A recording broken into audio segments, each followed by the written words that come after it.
Hi guys, I'm Kailang Vlogger na isang palawin niya. Day in my life as a content creator. For today's video ay nagluto nga pala kami ng suman.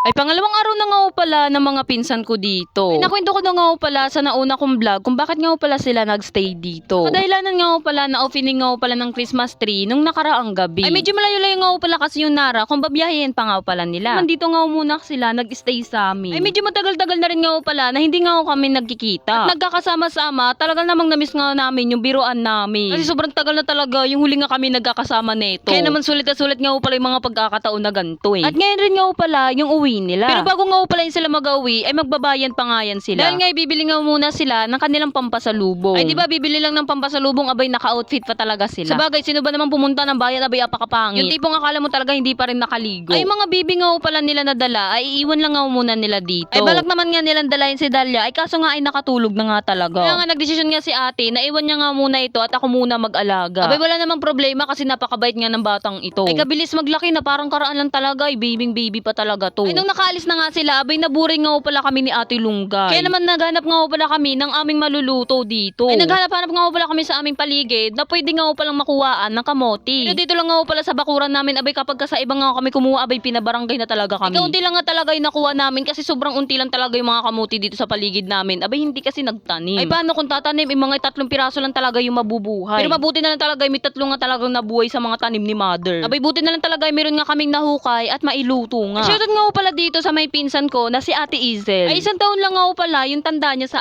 akin. Yung una nga pala namin ginawa ay binalatan nga ito at nilinisan. Ay ito nga pala suman na gagawin namin. Abay napakasimple lang nga palang lutuin. Na parang low budget suman nga talaga. Kasi biglaan lang nga pala itong pagluluto naming dalawa kasi sobra talaga kami naburing dito kakaantay sa mga ate namin. Kaya naman ito at pinagtulungan nga pala namin ito para pagkarating nila abay may merienda nga po. Ay ginawa ko lang nga pala ay kinadkad-kadkad ko lang nga pala ito. Ay sobrang pinagtiyagaan ko nga pala dito yung maliit na kadkaran ni mama. Pero kung may budget na nga talaga ay magpapabili nga ako dito ng malaki para naman kahit anong oras ay makagawa nga ako ng mabilisan na talaga. Dahil nga sa oras na to ay nagmamadali na nga kami dahil mag-uwi na nga sila. Ay sobrang nga ako nahirapan dito at nangalay nga ako magkadkad. Abay inupuan ko nga ito sa lamisa. Na para bang kay tibay-tibay talaga ng lamisang ito. Ay habang nagkukudgod nga ako pala ako dyan, ay ito nga ako pala si Ate Lunggay. Ay siya nga ako pala yung nagsisibak ng kahoy. Ay nga ako palang kahoy na ito ay gagamitin nga ako pala namin sa pagluto. Kasi kapag kauling nga ako pala yung gagamitin namin, abay apakatagal talaga magluto. Na mabuti na lang talaga ay meron nga kami mga stock na kahoy dito. Na magagamit at kung nagmamadali nga magluto or wala nga kaming uling. Ay tapos na nga pala kami sa ginagawa namin, ay agad na nga pala kami ditong pumitas ng dahon ng saging. Ay nga pala ay pambabalot nga pala namin sa may suman na gagawin namin. Ay talagang hindi na nga naglaki-laki itong saging ni Papa kasi parang araw-araw ko na lang tong kinukunan. May over naman sa araw-araw. Pero mabuti na lang talaga ay meron nga tinanim dito si Papa na saging. Na makukunan nga namin ng dahon ng saging, hindi yung kukuha kami sa may kapitbahay. Ay ang ginawa ko lang nga dyan sa may saging, ay pinainit ko lang nga dito sa may kalan. Ay hindi ko na nga siya sinalang sa may tubig nga na kumukulo. Kasi nga sobrang nga akong natatagalan sa kapag kaganon ay mas mabuti na nga talaga yung ginaihaw-ihaw ko dito yung saging. Ay, diba pati dahon ng saging inihaw niya pa rin talaga. Ay habang busy nga pala kami sa aming ginagawa, ito nga pala si Mama ay siya na nga pala yung nagpiga-piga niya. Abay tignan niyo naman yung bibi namin dito, abay gising na nga talaga siya diyan. Ay pinanghakot niya na nga talaga diyan yung dahon ng saging doon sa loob. Ay diba napakabait talaga na bata. Ay di si Mama na rin nga pala yung nagtimpla neto. Ay nilagay niya lang nga pala ng pampalasa diyan ay asin. Ay din yung magpapatamis nga pala dito sa may suman natin. Ay nilagay lang nga pala ni Mama ng asukal. Ay tansya lang nga pala yung ginawa ni Mama diyan kasi wala nga kami ditong sukatan. Tsaka din na rin nga talaga uso sa amin yun. Abay kapag okay na nga talaga itong tinimpla namin, abay okay na talaga yun. Wala nang ka-arte-arte. Na kapag